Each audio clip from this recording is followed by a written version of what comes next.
4년의 중요한 임기를 5개월 남긴 채 퇴임해 시장의 업무를 부시장이 함으로써 수많은 논산시의 업무가 제대로 되지 않아 다수 시민들은 뽑아준 배신감과 아픈 기억, 그리고 불만을 토로하고 있습니다. 민선 567기 2011년 7월부터 2019년 매각에 이르기까지 관사 사용 과정에서 관사에 들인 물품 및 비품이 많이 사라져 관리 소홀을 한 것인지 아니면 도난을 당했다는 의혹이 있어 집중 취재에 나섰습니다. 시민의 혈세로 구매한 거잖아요.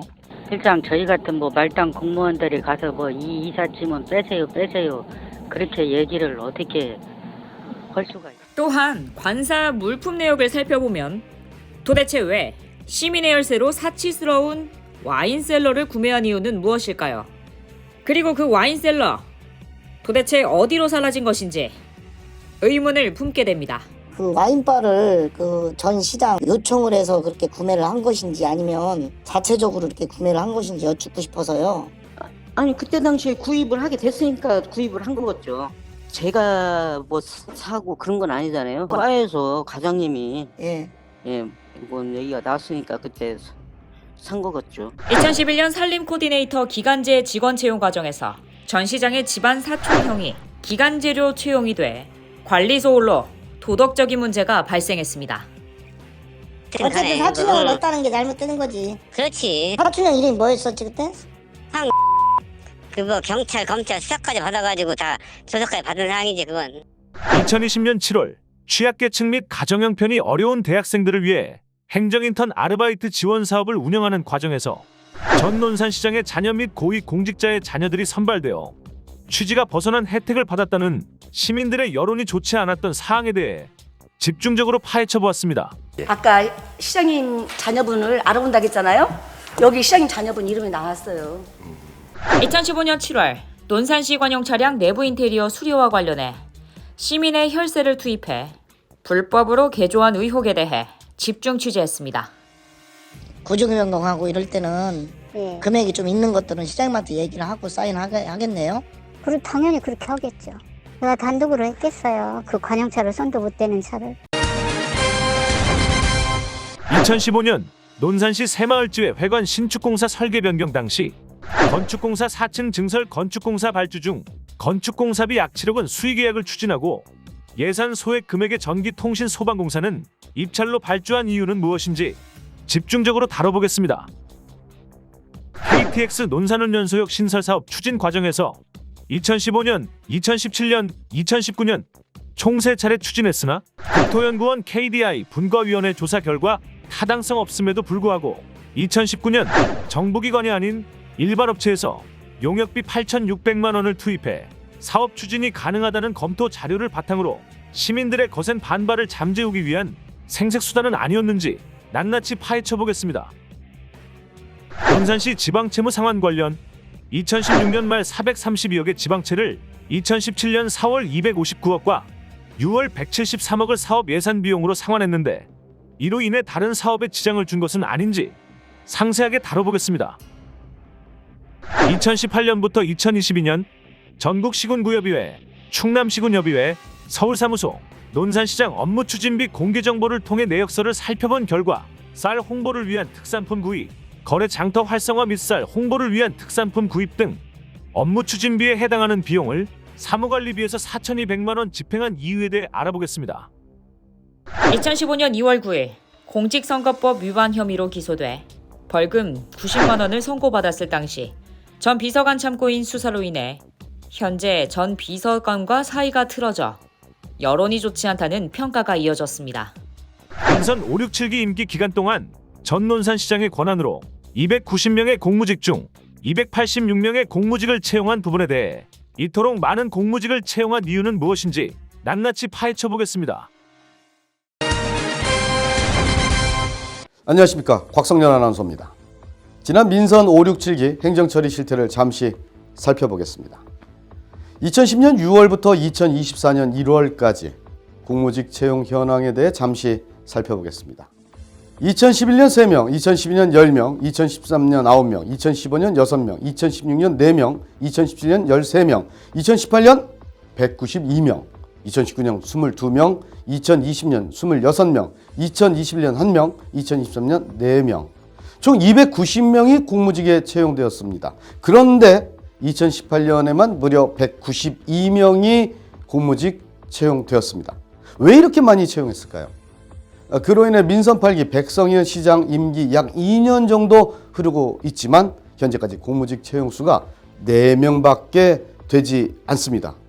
청년들의 일자리가 없어 타 지역으로 일자리를 구해 인구가 눈에 띄게 감소된 것 같은 느낌을 받습니다. 이와 일반 근로계약직은 퇴사와 입사를 반복해 약 1만 명에 가까워 정보 공개상 시간 소요가 오래 걸려 통계를 낼 수 없었습니다. 자세한 내용은 추후 보도하겠습니다. 다음은 예산 현황입니다. 민선 5, 6, 7기 지난 12년간의 행사비의 예산 집행 결과 약 500억 원이나 집행되어 큰 충격에 휩싸였습니다. 각종 축제와 예산 지원이 너무 많아 축제를 통합 개최해 예산을 줄이면서 효율을 높여야 한다며 목소리를 높였습니다. 그러나 재정 자립도도 열악한 시에서는 오히려 문화발전이라는 명목으로 탑정호 주변 박범신 문학관 설립 등 수십억 원의 혈세를 낭비한 의혹도 지니고 있습니다. 대한민국을 떠들썩하게 했던 전 논산계룡축협조합장과 전 상임이사가 10년간 외부 업체의 불량 고기를 축협 제품으로 속여 논산훈련소에 납품해 14억 6천만 원을 횡령해 비자금을 조성한 혐의로 구속이 되었습니다. 그런데 축산퇴비 공장 허가 문제로 쥐폐를 광성면 주민들이 할 당시 논산시에서 농축협에 허가를 내준 이유가 전 논산계룡축협조합장과 전 상임이사가 이 비자금 조성으로 비료공장 신설을 위해 뇌물수수 및 골프 접대 등 로비를 통해 허가를 내줬다는 의혹이 제기됐습니다. 논산시 행정민원 시청 앞 집회가 전국 시군구 228개 지자체 중 인구 대비가 가장 많이 집계되어 충격을 주고 있습니다.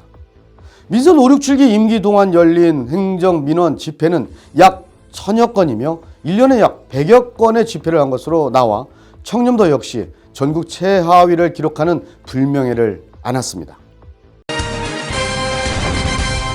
논산시 연무대 소재에 있는 가축 분뇨 공공처리장 운영과 관련해서 전 시장과 전 시의원, 환경과 공무원, 운영회사인 리보 건설사가 운영하는 과정에서 타사의 경쟁과 참여가 어렵도록 공법과 여러 사유를 첨부하여 조달, 전자, 입찰을 하지 않고 시청 홈페이지에 공개하여 리보 건설사만 하도록 17년 이상 운영한 부분에 대해 분뇨 투입과 처리 과정에 악취와 민원 발생의 원인이 고농도로 처리할 수 없고 한 업체가 독식으로 오랜 기간 운영하다 보니 불법 탈법이 발생한 사항에 대해 리보 건설사와의 유착관계가 깊다는 의혹이 있어 집중 취재에 나섰습니다.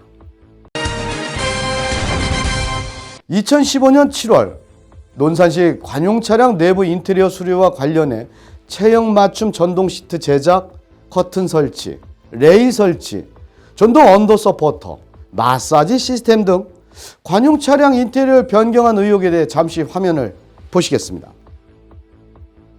당시 성모과장의 전자서명 확인서 내용입니다. 2015년 5월 28일 1,089만 원, 2015년 6월 30일 877만 원, 총 2차례에 걸쳐서 1,826만 원의 비용을 들여 차량 구조를 변경했습니다.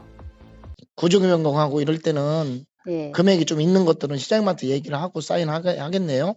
당연히 그렇게 하겠죠. 제가 단독으로 했겠어요. 그 관용차를 손도 못 대는 차를.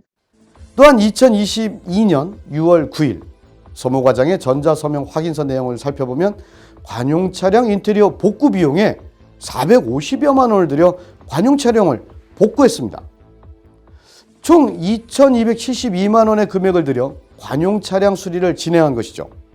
그 당시 전 시장의 허가를 받고 집행을 했지만 2022년 인수위원회가 구성이 되어 인수위원회 기간이 지나고 민선 8기 시장의 결재를 받고 복구 진행을 해도 되는데 도대체 왜 인수위원회 기간이 지나가기도 전에 복구를 했는지 의아할 따름입니다. 또한 전동 시트와 마사지 시스템, 레일 설치 등 철거했던 고가의 물품들은 어디로 사라진 것인지, 혹시 철거 물품을 몇백만 원의 중고 가격으로 담당자가 판매를 한 후 개인 이득을 챙겨 횡령을 한 것은 아닌지 의구심이 드는 가운데 저희 탐사보도 838 제작진이 집중적으로 알아보겠습니다.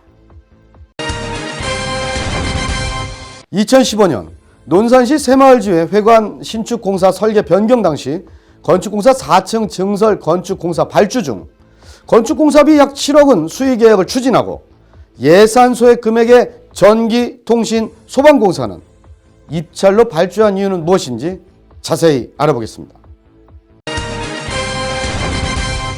KTX 논산훈련소역 신설사업 추진 과정에서 2015년, 2017년, 2019년 총 3차례 추진했습니다. 그러나 2015년과 2017년 국토연구원 KDI 분과위원회 조사 결과 타당성 없음으로 나왔는데 시민들의 불만을 해소하기 위한 걸까요? 이 명분을 만들고자 2019년도에는 정부기관이 아닌 H 일반 업체에서 용역비 약 8,600여만 원을 투입한 것으로 알고 있는 바 정상적인 타당성 조사를 하는 업체 기관인지 또한 국토연구원 및 기획재정부 등 정부기관에서 고속철도의 적정 역간 거리 57.1km에도 미치지 못해 고속철도로서의 기능을 하지 못한다고 타당성 없음에도 불구하고 H업체에서는 사업 추진이 가능하다는 검토 자료를 바탕으로 전 논산시장이 시민들의 거센 반발을 잠재우기 위한 생색 수단은 아니었는지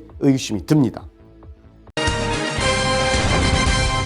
2018년도부터 2022년 전국시군구협의회, 충남시군협의회, 서울사무소, 논산시장 업무추진비 정보 공개를 통해 내역서를 살펴보았습니다. 서울사무소 업무추진비 내역을 보면 쌀 홍보를 위한 특산물 구입, 직거래 장터 활성화 및 쌀 홍보를 위한 특산품 구입 등 업무추진비에 해당하는 비용을 사무관리비에서 4,200만 원을 집행한 이유는 무엇인지, 그리고 2020년부터 2023년까지 총 2억 8천만 원 정부 예산 확보 지원 사업에 사무관리비로 8,400만 원을 편성하고 집행한 이유가 무엇인지 낱낱이 파헤쳐보도록 하겠습니다. 이 밖에 민선 567기 12년 행정 실태 탐사기획보도 838에서 집중적으로 다뤄보겠습니다.